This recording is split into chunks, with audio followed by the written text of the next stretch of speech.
you doing, guys? I hope you're doing well. I'm sure after that game, you're probably not. But let's just be honest. It was a good game to not watch in its entirety. And that's not because I didn't want to. You guys know I would if I could. But you guys saw the score. You saw the effort the Canadiens put in. And you know what was interesting about Marty St. Louis' post-game is that he wasn't disappointed with the effort. He said that they were competing.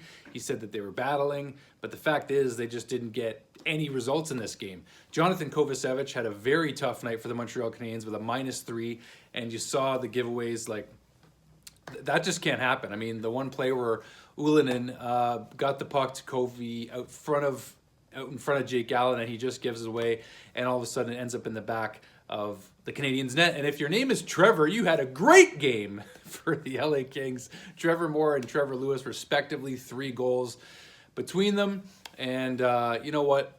You looked at the LA Kings, at least I looked at the LA Kings lineup before the puck dropped on this game, and you've got at center Kopitar, Phil Deneau, and Pierre-Luc Dubois as your third line center for the LA Kings. I mean, I don't know, man. I mean, it's a deep team, and they certainly showed it tonight, and they certainly showed how hard it is to get scoring chances on these guys, right? So the Canadiens only register 18 shots on goal. They once again don't capitalize on the power play. They were 0 for 3 on the night. And Jake Allen's best save in the game came against his old former teammate Phil Deneau in the third period. If that mattered, I don't know. But, you know, all the trade rumor talk about the Canadiens goalies and if they're going to hang on to all 3 of Primo, Allen, and Sam Montembeault. And at this stage, you're like, letting go of Sam Montembeault would be, I don't want to call it suicide because that's not a term I like to use in terms of the hockey sense here. But, I mean, if there is a package that makes sense for Jake Allen, I don't think it's there right now because not because he's playing terribly bad. I mean, his numbers are the worst of the 3 of them right now, but that's just because Caden Primo's only played in 4 games. But anyway, the Canadiens are not going to part ways with Samuel Montembeault unless the package is irrefutable and you can't turn it away. Some of you said how the Canadiens didn't, I'm just going by Twitter reactions also, as you guys know, but some of you weren't happy with the effort, whereas some of you were happy with Juraj Slafkovsky's effort, saying that he was, you know, fully dialed in this whole game as much as he could be. And him and Cole Caulfield actually, Cole and Slav, you're so used to saying Cole and Nick together, Cole and Slav actually had a scoring chance in this game. And after that scoring chance, Slafkovsky decided to body check Cole Caulfield afterwards, by accident, of course, we know. But anyway, he was the only one that some of you seem to say that had a good game. Nick Suzuki could not bury his opportunity on the power play at the side of the net, where if he got the puck a little higher, he might have actually scored short side. And you know what? Say what you want about the Canadiens power play. It's inconsistent, to say the least. And I don't know what else to say other than that. I mean, this is a throwaway game. This is a throwaway game for the Canadiens. They're going to have their rookie dinner tonight, as some of you heard. So, I mean, this is just the end of the California trip, where they come away with 4 to 6 points. They beat Anaheim and San Jose, 2 teams that are at the bottom of the standings in the Celebrini sweepstakes. And where are the Canadiens going to end up? They're going to likely end up in the bottom 10 this season. So it's hard not to think about the draft and the trade deadline at this point, right? And it's not because, again, you're just looking for storylines after a game like this, because there's no scoring whatsoever. There's nothing to really talk about in terms of offense for the Canadiens in this game, other than the fact that there wasn't much of it at all. So it's hard not to think about, after games like these, the trade deadline and upcoming trades, things that they're going to do to try to improve the Canadiens in the meantime, while they're still very much in a, not just rebuilding season, but in a, what's the word I'm looking for? A development season. Thank you very much. So not a whole lot to talk about in this game.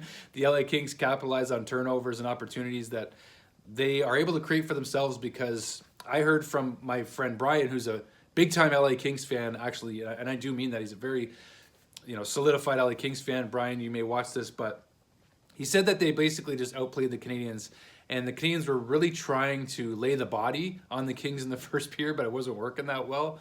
It just wasn't servicing their game very well in terms of trying to turn pucks over the Canadiens' way. Whereas the LA Kings, when they turn a puck over, or when this is what Marty St. Louis actually said also, when the Canadiens have the puck on their own end and, LA is looking to get it back, everybody's working really hard to get the puck back. And when they do that, they're pretty dangerous, as you saw. Jonathan Kovacevic paid the price at least once directly in this game. Christian Dvorak had a giveaway in the offensive zone, which ended up turning the other way for a goal for the LA Kings. So, you know, in that instance, it's like, man, and who scored the first goal? I don't have his name in front of me right now. You guys know who it is. I'm going to find out after hit record or hit stop on the phone here. But that was a ripper of a first shot in this game. Just perfect top corner shot. The name will come to me at some point. But that's what happens when you don't. That's what happens when you record on your phone, guys, instead of the regular camera at home that I normally use. So, in this game, not that much to talk about. The Canadiens are going, not for the Canadiens' sake anyway, the Canadiens are going to have their rookie dinner. They're going to head to Columbus on Wednesday, so they actually have a few days off. They're going to get back to practice on Monday, but they got a few days off before they head into Columbus to end this road trip and head back home to the Bell Center to host the Detroit Red Wings next Saturday night, a week from now, where my sister will be at the game. So enjoy that, sis. I hope they put up a much better performance than they did in a game like this, but it's the LA Kings. We kind of expected this anyway. We didn't expect to get shut out. This was the first shutout against the Canadiens all season. In 20 games, that's not terrible, considering we weren't expecting much coming out of this season, especially now with Kirby Dach out of the lineup, Arbor Jackeye out of the lineup. I mean, you could keep going. I mean, we got Raphael Harvey-Pinard out of the lineup, two guys who play physical for the Canadiens, and, you know, you're not going to outskill, you're not going to out-hit the LA Kings, so what do?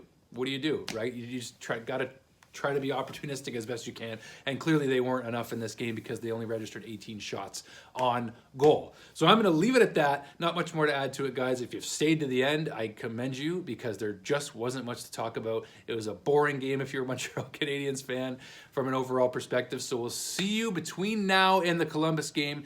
We will be bringing on Matt, aka Hockey Junkie, for a show. I've got Canuck Clay will be joining me soon. He'll be joining me for a show pretty soon, but we're going to get a Hockey Junkie in there probably this week before the Columbus game. So I'll see you guys then. We will have some fun talking about the California trip. And thank you guys for your support as always. I appreciate it. You know I do. And we'll see you guys real soon. Cheers.